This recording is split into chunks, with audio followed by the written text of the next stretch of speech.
You should not compare your own HRV to others. That's very important. So you have to find your baseline and then see, okay, with better sleep, better diet, better exercise, and better rest and so on, what heart rate variability can you reach?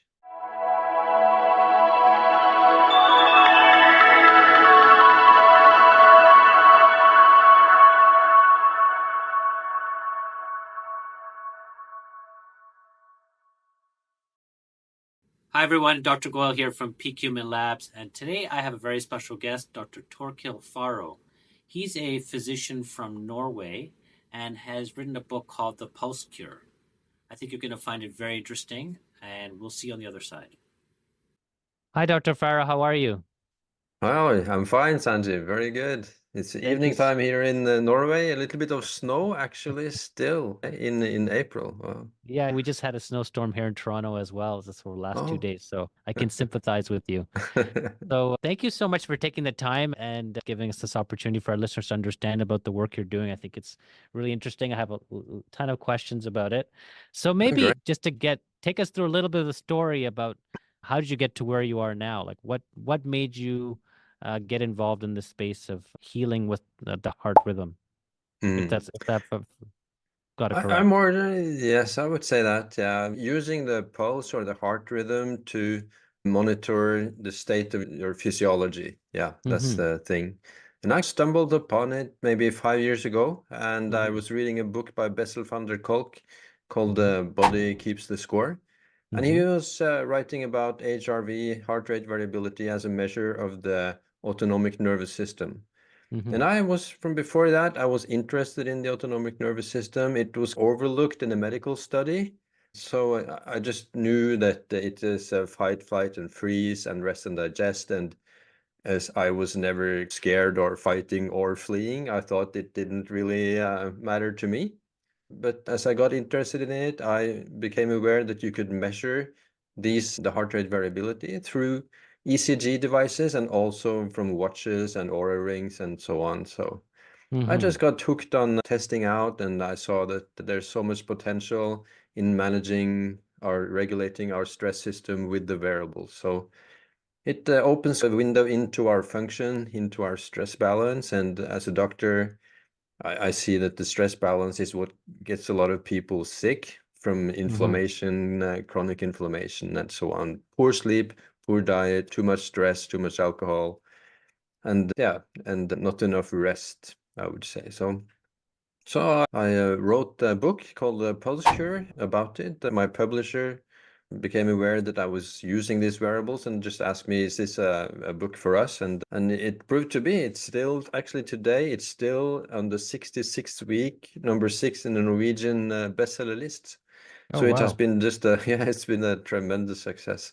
So in mid-May, it will be released also in the US and Canada probably as well then. And so that will be exciting to see if it also catches on, because this is actually the world's first guidebook on how to use wearables and connected to the lifestyle changes that we need to take to get the stress in balance. Yeah. Okay. So Dr. Færø, can you take us through a little bit of your background? So you're a medical physician, right? Yes, I'm a medical doctor, just a Yeah. very normal doctor, GP. I've been working all around Norway, from north to south, all over. Always been working as a locum doctor, like a freelance doctor, doing bouts of work 24/7 for 1 or 2 weeks, and then going on to the next place. So I've seen around 1% actually of the Norwegian population. So I've seen 50,000 different patients. Wow. So That's huge. yeah, yeah. So it has been interesting because then I can see what makes people sick, what makes people healthy, and it's so frustrating as a doctor to see people getting sick, and then that with the right lifestyle they wouldn't need to get these diseases. So that is the frustration that is the driving force behind the writing of these books, I would say. It's often hard to convince patients to do the right steps, so it's probably easier to do it through a book. And I think with the success of the book, I probably reached more patients, more people through this book in 1 year than the 25 years working as a doctor. So So can you that's tell kind us, of For somebody who's, again, a layperson, why is the heart rhythm so important? Like, why is the pulse, such a good indicator of stress on the system? Yeah, it's a good question. And because even I, as a doctor, did not know about it until I read it then 5 years ago. It was not on our radar, I think, for most doctors. But it seems, but it proves that the autonomic nervous system can be revealed in the heart rate. So if you are in the relaxed state, in the parasympathetic mode, when you breathe in, the pulse rate goes up a little bit. And when you breathe out, then it goes down a little bit with the variation just measured in milliseconds. And that is in the relaxed state, the state where you can recover, where the immune system works better. And then in the stress state, the heartbeat will beat very regularly with a steady beat because it needs to use force also when you are breathing out. It needs to push through even as there is less oxygen in the lungs. So then you can measure the state if you're in the parasympathetic mode and in the stress mode. And we are made to stress, but we are made to recover in between the stress. So we need to find the balance. And it's this balance that is out of whack in most of the Western world and probably the whole world, and now lives more or less in the Western style. So It yeah, sounds so like that's the basic, yeah. it sounds like the heart rate variability, like you're describing heart rate variability. Is that Yeah, yeah, what you're saying? yeah, Right. yeah, that is HRV, yeah. Right.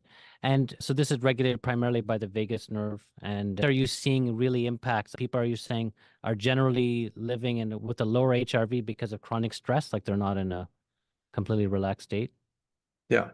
So they're living with a lower HRV compared to their baseline. I just recently listened to you had a conversation on the vagus nerve earlier. Yes. And you should not compare your own HRV to others. That's very important. So you have to find your baseline and then see, okay, with better sleep, better diet, better exercise, and better rest and so on, what heart rate variability can you reach? So for me, for example, that would be like 55 or so in HRV, which is not very high. My normal would be maybe 45. And if I go down to like 30, that is hard times. That is if I have COVID or if I've been out drinking or if I've been training too much and or eating something that I shouldn't be eating. So that is a good thing that the lifestyle changes that we know is good for us. It can be measured in the heart rate variability. So that makes it a speedometer for our physiology. How are you recommending, or how do you recommend people track their HRV? Like, which type of wearables or have you used personally, or that you think are good measures? Yeah, by far the best one is Garmin. Garmin, because they have the algorithms of First Beat, a Finnish company that they have acquired, and they bought the company and used their algorithms into their watches. So that is by far the best system. So when I'm talking about that, you can track your system throughout the 24 hours and see the differences between what you eat and so on. And then I'm talking about Garmin. While with the Oura Ring and Whoop Band and so on, they have plenty of other. I wear them now at the same time, the Oura Ring and the Whoop Band. Then you will get more of the answer from the night, from the HRV during the night, how well you have slept, how well are you recovered. But to identify exactly what stresses you and how much, then Garmin is by far the best one, I would say. And I've been comparing it to the ECG device from First Beat, the chest that you There's a put on your polar chest. strap. I think Polar does a strap Yeah, they have HRV. a strap, but First Beat has a ECG one that you attach just like a normal ECG, but it's just one line and not 12 as we use in the medical room. So and I see that they are more or less the same. So that is very accurate now, the watches these days. What have you heard of this ultra human ring? No, I've heard that there are more rings coming on. Here Samsung is releasing their Galaxy ring. So there seems to be a lot of competition now in this market, and this is good because most of the competition in the medical field is from the big pharma after you have been sick. But these are devices that can help you avoid getting sick, and that there is so much money in this, in preventative medicine, that is really, really hopeful, I think so. So the aim of the book is to bring awareness to people about the importance of their HRV and their rhythm, for their health. I assume is that correct? Is that for their health and well-being? Because yeah. also when you live more according to the good lifestyle that gives you good health, you also feel better. You have more energy. You feel more refreshed in the morning, and yeah, you tolerate more stress actually. So the book is about on sleep, on diet, on exercise, on alcohol, on rest, active rest like breathing exercises, meditation, and so on, and finding out strategies to improve your health, and which are visible in HRV. So you don't really need a device to make use of the book. You can just be a free rider and just use the strategies that the ones who have used the wearables have found out by measuring. Can one change that? Are you saying that we normally get lower as we just get older? I've seen people in their 30s and their HRV is like 100 or something. But Yeah. do you think we can change that baseline, or are you saying that maximum number you're saying for use 55 is pretty much going to be 55? Like this aging is creating an upper limit on that HRV. I think so, that it's creating a limit. And you can say also from athletes that even as if you, except for Tom Brady, so when you pass 40, no matter how much you want to still be in the game and no matter how many millions you can make out of it, you're not capable. Your body will not forgive you. You cannot restore and recover from the exercise. And so you will not be able to reach the same magnitudes of HRV that you could as you were younger. So, and we see that as doctor as well. What is almost impressive about the body is how much beating it can take, how much bad lifestyle you can tolerate until you are like 50 or 60, and your body is still running. So the body will forgive you a lot until that age. But after you turn 50, you have to do the job yourself. You have to, I'm not saying optimize, but you have to do certain steps to make sure that you're balanced stress-wise. Yeah. And what you find out using the wearables is that the stress come from unexpected places. So it's not just the mental stress from work or from all the things that you are doing in your life. It's also from food, from sleeping too little, from eating too late, from exercising too hard, and yeah, and alcohol, which is usually the most surprising for most people. Not that alcohol is destructive or you're reduced the day after or some days after, but the magnitude of it. People are really shocked when they see that the sports athletes, that tracks athletes, say that it takes 5 days after, if they go out on a Saturday night after a game, it will take 5 days until they are recovered from that. So 5 days after sorry, from a drink of alcohol or from yeah, exercise? if they go out on town, maybe they had a game and they go out drinking, then it takes 5 days until their HRV is back on track again. No, I've noticed it. I used to wear Oura Ring for a few years, and even one drink in the evening would have at least 10 points difference on HRV. Yeah, yeah. For sure. So I Yeah, was surprised and about it that. will, yeah, it's so surprising. And then it's like you get the physiological price of the alcohol, okay? You got the economical price in the bar and the tab afterwards and the check, but then here you can see the physiological check, the balance on your system. And then for most people, they actually Whoop say that somewhere around in the neighborhood of 75% of their users will adjust their alcohol consumption just because they see the effect of this. So then they skip the unnecessary ones, if you could call it that, and they keep the important ones. So if they could just as well have a soft drink or a beer, then they would go for the soft drink or water or tea or whatever. Yeah. What So type this of is changes have you? Yeah, go ahead. Sorry. yeah, so this is what motivates you to do the right choices. So I think it's more of a motivating thing. It's a gamification of yourself when you see the numbers, as you say, okay, you lost 10 points. And then, so it's a game where you are it's not an avatar or someone else. It's actually your health is at stake. So what you're about to say? Yeah. No, I was just going to say, have you seen any success stories of how people have changed their life with becoming aware of the pulse and HRV? Have you seen that type of thing with? Yeah, a lot really. And this is what is driving the success of the book is that once you start tracking this, just after 1 or 2 weeks, you see the importance of it.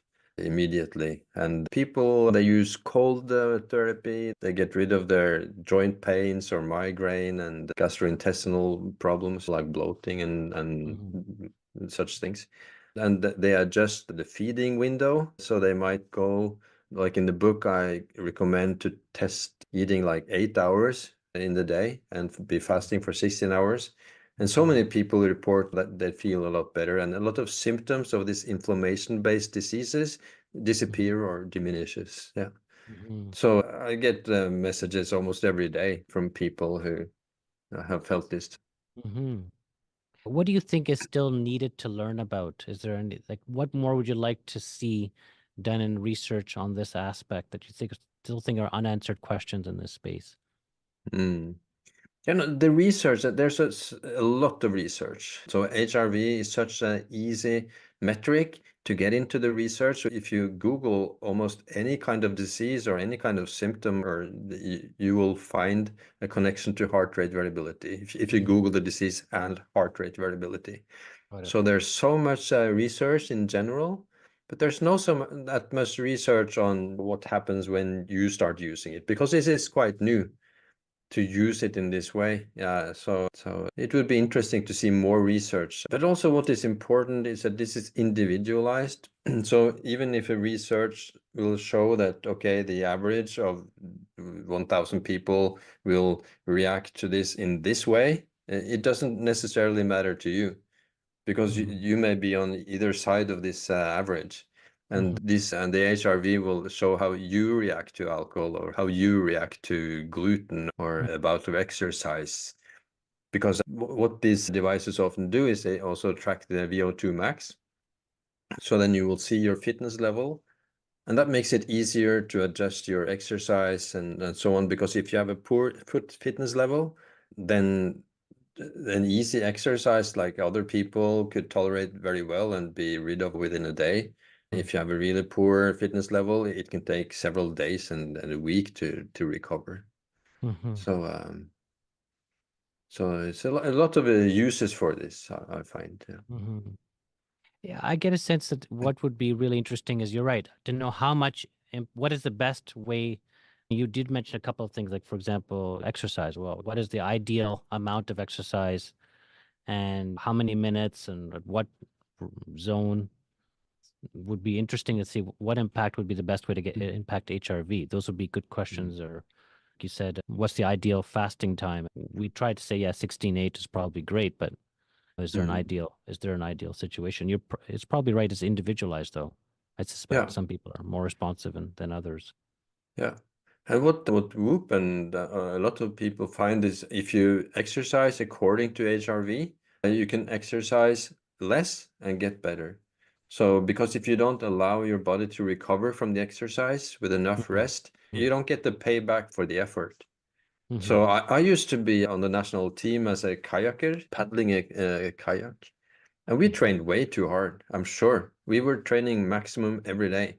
So now that people start training more after because we didn't have no clue on how to see the level of stress and see how we were doing. But what you can with the wearables is that you see if you are overreaching, if you are training too hard, and then you can adjust. And particularly for women with the menstrual cycle, then it's very obvious that the week before bleeding, before menstruation, is quite a heavy load on the system. Actually, when you see the curves of the HRV, you can see it's almost as hard as having a COVID, as a stress load on the system. It will be a 1 week quite visible dip in your HRV the week before menstruation, and that. So the Norwegian national team in soccer, they use the Aura rings to train according to the menstrual cycle, because you cannot put the same load on your system the week before as the week after the first day of the menstrual cycle. Well, that's very interesting. I wasn't aware of that. One of the things I thought was really interesting about the Aura ring was that the heart rate recovery, like if it happened later in the night versus early in the night, all that, it's interesting. So how long does it take for your HRV to recover? And after exercise myself, after running, usually it took me 2 days before it get to the level it was my ideal HRV. Yeah. Yeah. And then that this exercise was this hard, that it would take 2 days. And then maybe if you had an important lecture the day after, or you have another kind of stress in your life, you would be able to, okay, I shouldn't train this hard when I have these other stressors in my life, so that you can balance the intensity of your exercise to your whole total situation. Okay. So for our viewers out there who are where can they get the pulse core, or how do you say The pulse cure? Pulse cure? Yeah. The Where pulse can cure, they yeah. get the pulse cure from? They can get it anywhere, at least from the 15th of May when it's released in the US. The audiobook and the audiobook and the ebook is already available anywhere from Amazon and so on. It's a big British publisher that is publishing it, and they have their own Mobius, their own publisher in the States. Got it. So people can already order the book on Amazon on the ebook, or pre-order if this is released before May. So it will be interesting to see also, because I know that Americans and Canadians, where you are, they are a lot into technology. And like Garmin and Whoop, they are American brands.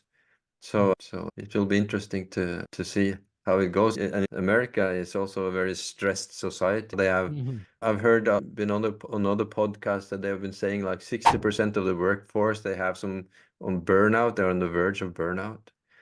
So this is important also for companies to have. So a lot of companies are approaching me here in Norway to have their workforce in balance, because if their workforce has a better stress balance, it will also show in their economical balance on their own bottom line. Sure. So to perform, you need to have good health in the bottom of this. So Are you seeing it with your patients? Are you implementing this? What do you think for family doctors? How could they implement something like this in their they could, practice? the people already have these wearables. So at least in Norway, I think 70 or 75% of the population already has these devices Oh, wow. on their wrists. And probably the same in the States. You have the Apple Watch, which is not as That's good true. as Garmin, but you can use it to some extent. So it's already there. So the doctors can ask the patients to see, okay, how are you doing? And it's very important, because what we have found is that after, for example, a surgery, your HRV is down for a lot longer than I would imagine. It can take like 2 or 3 weeks. So usually even after minor surgery. So it's easier to see how long should you be away from work after a disease, or after surgery, or after a stressful period. So I'm not sure how it is in the States, but in Norway it's a quite good sick leave system. So if you feel sick, you can be away from your work for 3 weeks, 4 weeks, and so on, and you don't lose any money. But it's easier to find out when can you go back to work, when can you go back to exercise and doing everything as normal. So I think it's particularly important for doctors to see. And I think HRV will be within, if not now already, within a few years, it will be a metric that you know. And this gives you the power. So because if you wait until you get sick, then the power is in the hands of the doctors or the healthcare system. It's out of your control. Yeah. But with this measures and devices, you get the control. And if you start before it's too late, then you can avoid getting a lot of these inflammatory based chronic diseases that is now is probably like 80% of the diseases that we see as doctors in the Western world. Yeah.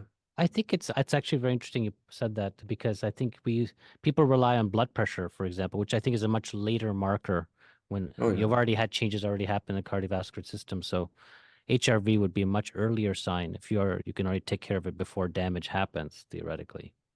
Yeah. So I think Absolutely. And HRV has a connection to 9 out of the 10 deadliest diseases in the States. So probably also, of course, in the whole Western world. So it's probably both on the cause and consequence side of it. So if you have a low HRV as a sign that your body is under stress and that your immune system is compromised, it's a bigger chance that you will develop any of these diseases. And once you get them, it will become even worse. So it will be a vicious circle, spiral, so to say. So, and a lot of people also can see that, okay, they are doing the measures in the pulse cure, resting, sleeping better, and they see that the body is still stressed, has still high level of stress. And actually, people have found out they have cancer. They have found out they have thyroid problems. They have found out they have deficiencies in vitamin B12 and D and iron and so on.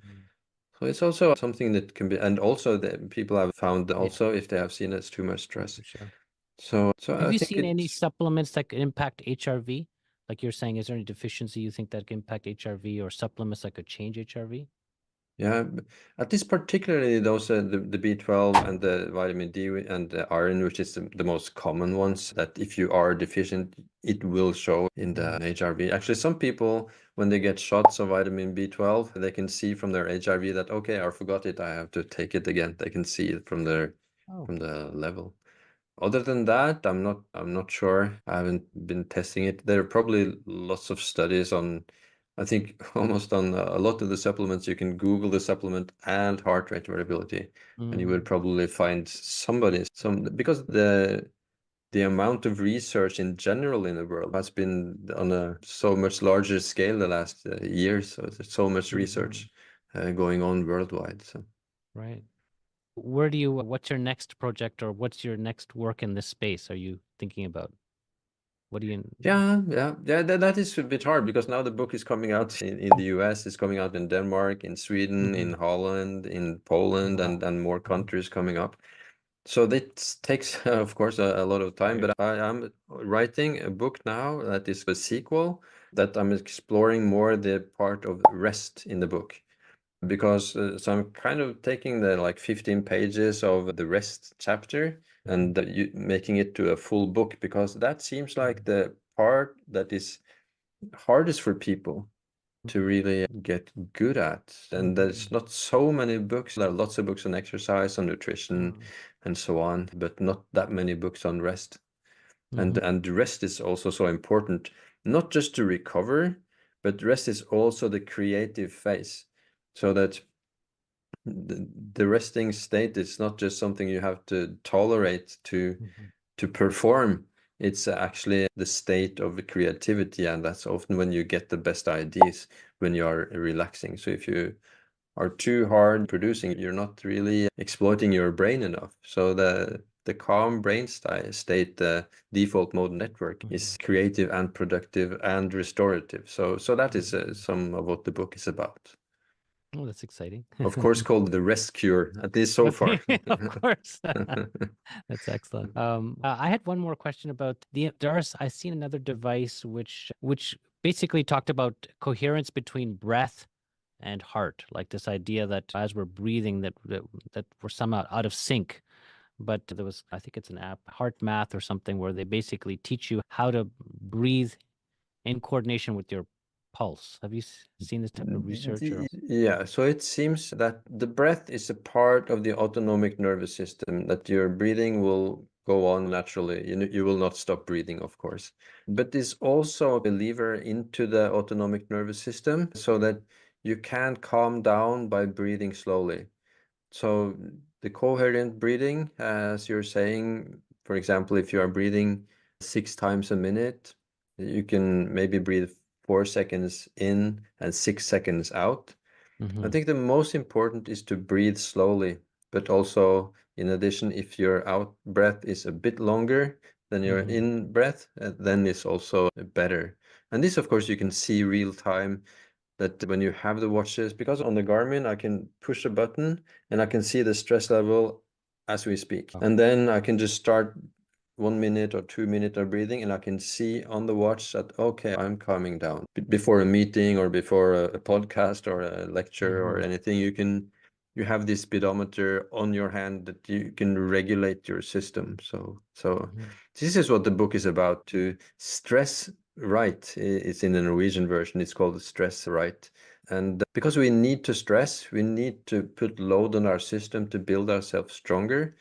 But we just need to balance it with enough recovery so that we get payback for the effort. And so people should not be scared of stressing, but they just need to be aware that we are not made to be in this stressful state round the clock. it'll be a price for this. And because in the ancestral, you have to think about the evolution and how our bodies and minds were developed throughout the evolution. And we used to be most of the time in the restorative mode, and then just parts of the time in this hunting and fighting mode. So Yeah, we need that's to for get a little bit back to that kind of a lifestyle, to hack our lifestyle with sleep and rest and so on. sure. Do you suggest a dedicated amount of time, let's say for breathing per day, or like mindfulness or meditation? Or do you think that it's 5 breaths here, 5 times a day or something like that? What is your thinking on that? Yes, I think that would be this will be different for many people. Probably some people that are in the fatigue situation, they must do more. Maybe they need to do like 20 minutes in the morning and in the afternoon. But that many other people, it can be better, as you say, maybe 5 deep breaths 5 times a day. And maybe after a while you will catch yourself doing it as a natural thing. So I think it's easier for a lot of people just to do small bouts of this. For example, if to exercise, just take some push-ups, run on the spot, just half a minute, has been proven to have a lot of effect. So you don't need to do a lot, but you need to have some attention on this every day to have a sustainable lifestyle that will keep your body fit throughout your years.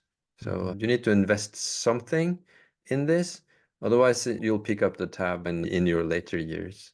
No, I think So, and actually American research with 700,000 American veterans from the military service have shown that if you do the lifestyle strategies from the Pulse Cure, more or less exactly the same, you actually live for 24 years longer if you start and implement these strategies from you are 40 years old.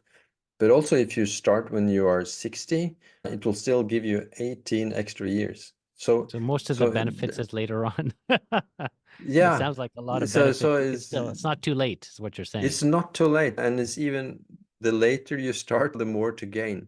Because That's right. usually, as a doctor, we used to think that, okay, when you're 70 years old, it doesn't matter Too anymore. late. Yeah. Yeah, just drink, just relax, stay in the sofa, Enjoy your life. yeah, enjoy your life. And that seems then not to be true. That is probably the time in your life that you have most out of doing exercise and being fit and eating right Yeah, that's a very good, yeah. that's a good point to end on. That's a perfect. I think it's motivating because some people look at this, say, you know what, it's already too late and I've already damaged my body. But what you're saying is, yeah, that there's lots of hope and people can change this just with, and there's still lots of benefit to happen. Yeah. Because I used to do all the mistakes in the book. I did everything wrong. I was smoking, I was drinking a couple of glasses of wine every day. That was supposed to be good for us some years ago. And I was weighing 40 pounds more than I do now. And I did not exercise. I did not care about what I was eating. As a doctor, we used to work around the clock way too much. And because we had the notion that, okay, if I did everything right, maybe I'll live for 2 years longer. But it would take 2 years to do those steps, so why bother? But now we see that it's a totally different, it's another budget, so to speak, on this. Yeah. Well, that was very informative. Thank you so much for your time today. I really appreciate it. Yeah, Again, thanks.